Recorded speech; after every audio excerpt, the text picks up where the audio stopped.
भारत की लीडरशिप जो है उन्होंने उनको नेक्स्ट लेवल पे ले गए हैं। मोदी साहब ने इस पे स्पीच दी अगले दिनों के 2047 तक हम we will be a developed world, not a developing country, हम डेवलप्ड होंगे। तो जिस तरीके से उनकी स्पीड है, लग तो यही रहा है कि दे विल बी डेवलप्ड।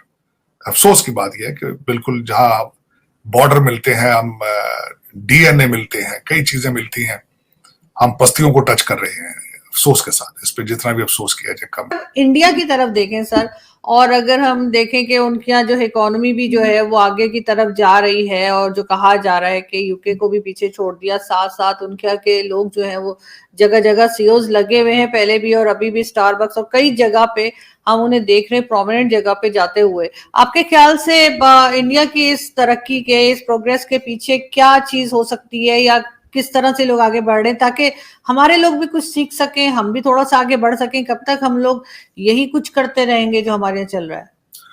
आरजू, मैं इसमें सबसे ज्यादा क्रेडिट देता हूं लीडरशिप को। Leadership, sincere leadership. और उसमें मैं सिर्फ मोदी साहब की तरफ इशारा नहीं कर रहा। पिछले देखें, एक दहाई में, 10 साल पहले भारत की पोजीशन 11वें नंबर पे थी। तो 10 साल के अंदर तो उस वक्त फिर मोदी साहब जो कुछ कर रहे होंगे फौरन तो नहीं हो जाता ना। अल्टीमेटली जो पिछले इनकी लीडरशिप थी वो भी बड़ी स्ट्रांग लीडरशिप थी। सबसे बड़ी बात ये होती है कि लोगों में कौमियत का कॉन्सेप्ट जो है उसको उजागर किया जाए, कौमियत। तो उसमें मेरे ख्याल में पिछली लोग जब तक रिजल्ट अपनी आंखों के सामने ना देखें और खुद सेफ ना फील करें, अब उनको प्राउड फील ना करें, तो कौमियत में तब जाके चीजें तब्दील होती हैं। तो इस वक्त उनकी लीडरशिप स्ट्रांग है।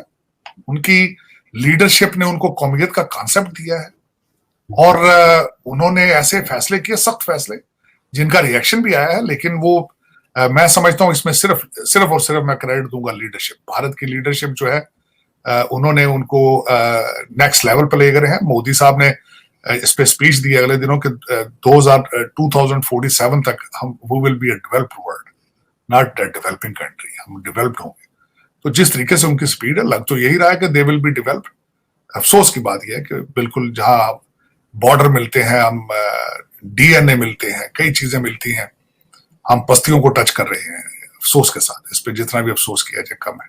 बल्कि आप भारत की बात करते हैं, बांग्लादेश, चाइना हमसे बाद में आजाद हुआ है, बल्कि 70s में बांग्लादेश की जो हुआ उसके बाद वो भी बुलंदियों पे है। हमारी करप्शन की स्टोरियां, हम दुनिया में मशहूर हैं तो करप्शन की वजह से मशहूर है। हमारे इरादे आगे भी मुस्तकबिल में कोई अच्छे नहीं है। हमारी तवज्जो आज भी जिहाद पे है, हमारा फोकस आज भी तबलीग है, और बस यही हमारा फोकस है। उस पर क्या किया जा सकता है? टेक्नोलॉजी या दूसरी चीजों पे आपका कोई तवज्जो नहीं है, अच्छी तालीम पे कोई तवज्जो नहीं है। आप स्टारबक्स के सीईओ की बात कर रहे हैं, तो ये तो अमेरिका के अंदर इन्होंने इंटेलेक्ट को तो आउटसोर्स कर दिया। सारा इंटेलेक्ट तो भारत से आ रहा है इस वक्त। अपने बच्चे इनके तो सारे नशों पे लगे पड़े हैं। उन पे तो इस वक्त आप आईवी लीग स्कूलों में जाए तो वहां पे सिर्फ चाइनीज और भारतीय बच्चे, इंडियन बैठे होते हैं। और हमारे जो है वो पैसों के चक्कर में है, वो चाहे लीगल हो इलीगल हो, जिस तरह भी फोकस तरक्की, हमारी तरक्की का पैमाना ही सिर्फ ये है कि जिसके पास पैसे ज्यादा होंगे वो हम समझते तरक्की याफ्ता है। बिल्कुल ठीक।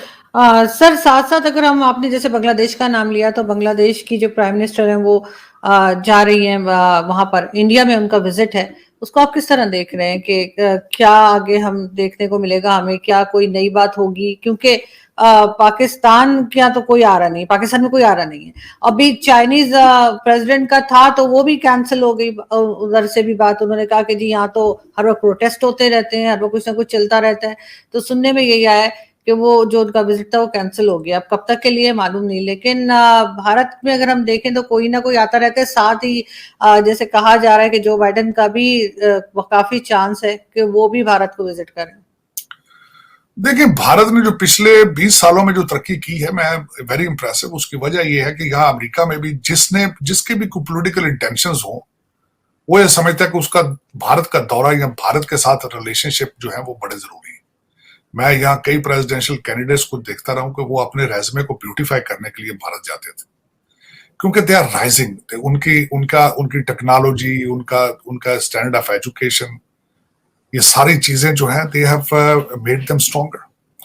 लेकिन हमारा अफसोस के साथ है कि पाकिस्तान में किसने आना है, कि पाकिस्तान में तो आप ये बताएं, ये जो इस वक्त पाकिस्तान की सबसे पॉपुलर पार्टी है, जब धरनों में बैठी हुई थी तो उस वक्त चाइना का सदर आना चाहता था, लेकिन उन्होंने उनको भी उस वक्त इजाजत नहीं दी थी, उनको कैंसिल करना पड़ा था उस वक्त।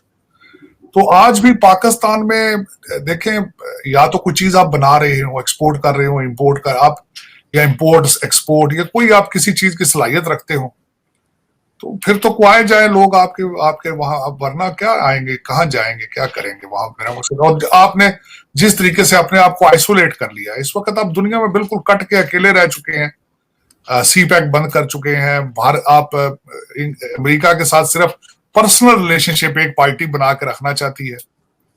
दूसरा जो है वो शहबाज शरीफ साहब को मेरे ख्याल में तो चाइना भी जाना चाहिए था, उनको अमेरिका भी आना चाहिए था, लेकिन वो मेरे ख्याल में अपने इंटरनल इतनी उनके पास पॉलिटिकल इक्विटी नहीं है कि वो शायद इतने दौरे कर सके, क्योंकि उनके बहुत कमजोर तरीन प्राइम मिनिस्टर हैं शहबाज शरीफ साहब।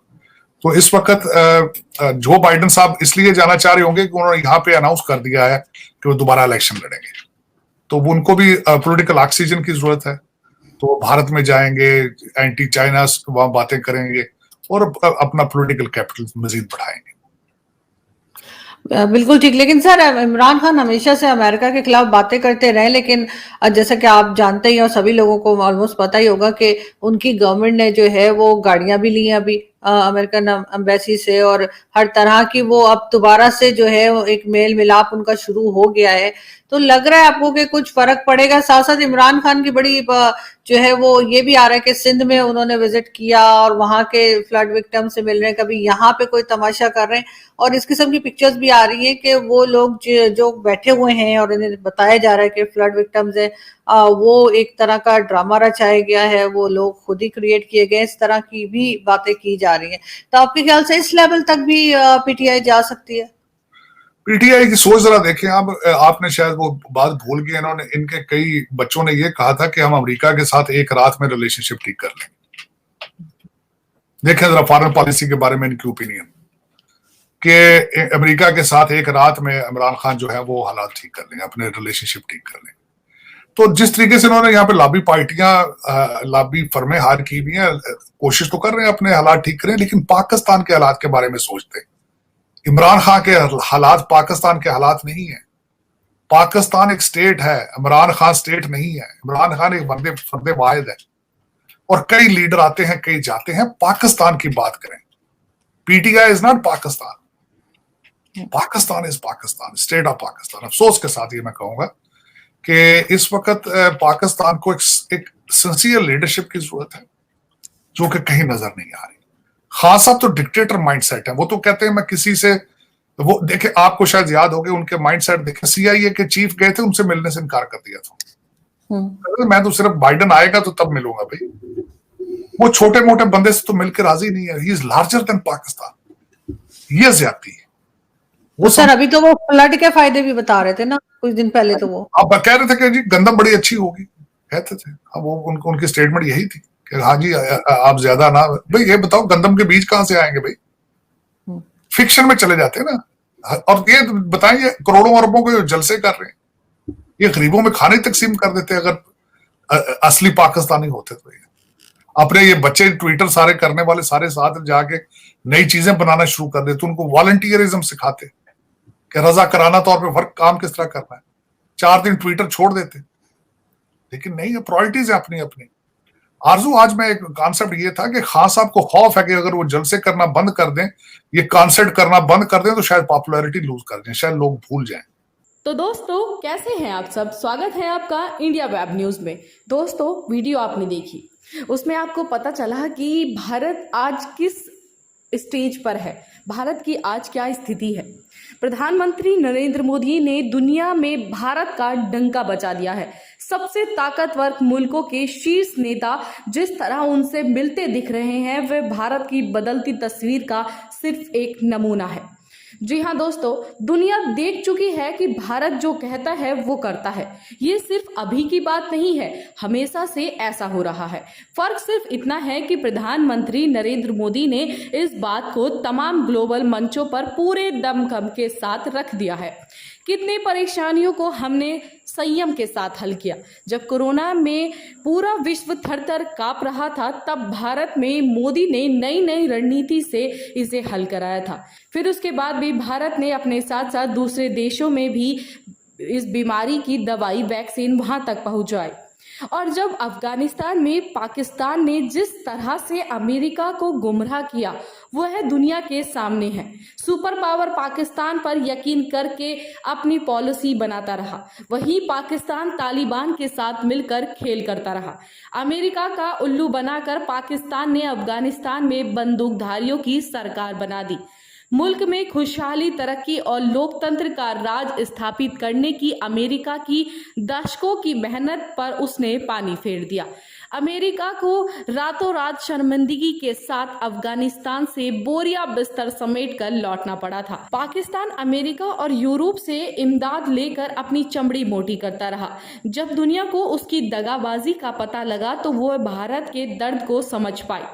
तो आज के समय में भारत की अलग पहचान हमारे लिए गर्व की बात है। हर तरफ से भारत आज मजबूत बन चुका है, जिससे आज दूसरे देश भी हमारे सामने झुकता है।